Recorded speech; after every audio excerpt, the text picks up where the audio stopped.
Өчигдөр махны өдрүүдээр явсан. Тийм ээ. Зориг сайд албад хүмүүстэй хэд хэдэн гомдол тавьж илээ. Тэр хил гайл мэрэгжлийн хяналт гадаадын иргэдийн асуудлаар ярьж илээ. Энд чинь одоо гайлын дарга байж байна. Мэрэгжлийн хяналтын дарга байж байна. Тэр мөрөн дарга хэлэх хэрэгтэй. Бацааны дарга хүлээж авч уулзах хэрэгтэй. Энэ аж ахуй нэгж байгууллагууд энэ гадаадтай хамтсан үйлдвэр заводын ажлаа ихэд айгүй хүндрэлтэй байдаг. Виз олгогддог.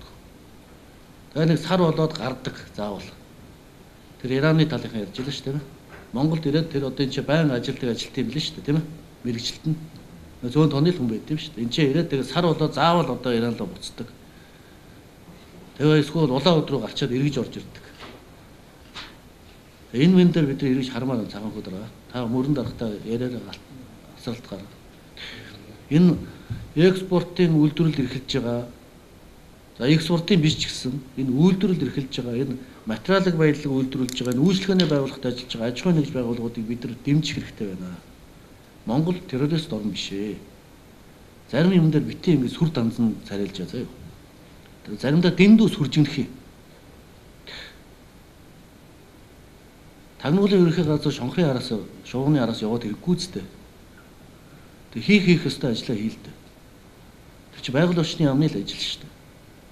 Тэг манайхан тийм сонирн болчихсон. Бүхэл бүтэн тагнуулын байгууллага шонхрын араас явж яадаг. Хэдэн шонхоор гарах нь яах нь тэр нисэл явдаг шувуу шүү дээ.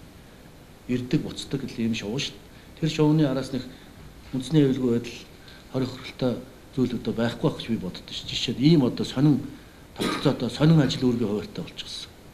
Ямар юм үйлчлээд байдаг. Ашиг сонирхлын зөрчил байд юм. Ашиг орлого байд юм эсвэл. Тийм учраас одоо энэ юмнууд дээр анхаарах хэрэгтэй байна. Тэр хил гайлаар ороход нь тэр үйлдвэрлэл эрхэлж байгаа хүмүүсийн боломжтой ажиллах байдлыг одоо хангаж өг. Тэр хүмүүс чинь данстай тооцоотой хүмүүс байгаа шүү дээ. Аж ахуй нэгж нь өөрсдөө хүлээж авдаг. Тэр аж ахуй нэгдэн тэр иргэнэ урддаг авчирдаг үстэй тийм ээ. Алга болчоо тэр аж ахуй нэгжтэй хариуцлах тооцсон шүү дээ. Тэгэхээр ийм юм хөнгөлтүүдийг ийм юм хүн сурталуудыг одоо багасгах дарамлаа. Бацааны сайд таавал одоо хүн сүдэж хөнгө үйлдвэрийн сайдын хувьд энэ хил гайлын тагнуул магнуулын бүх дарганыг өдөрөө цуглуулад сэргэлэн зөвөглөх оролцоод та нарын үйлдвэрлэл эрхэлж байгаа хүмүүст энэ хил гайлын дарамт янз бүрийн юмныг багасгах чиглэлээр албан ёсоор үүрэг даалгавар өгж хоорондоо ярилцсан. Юу нь болоод байгаа, юу нь болохгүй. Тэр нэг цонхны үйлчлэг яриад байгаа шүү дээ, тийм ээ. Мэргэжлийн хяналт, гайлын ерхий газар, хил хамгаалтын ерхий газар бүгд нэг цонхны үйлчлэгээд байгаа шүү дээ.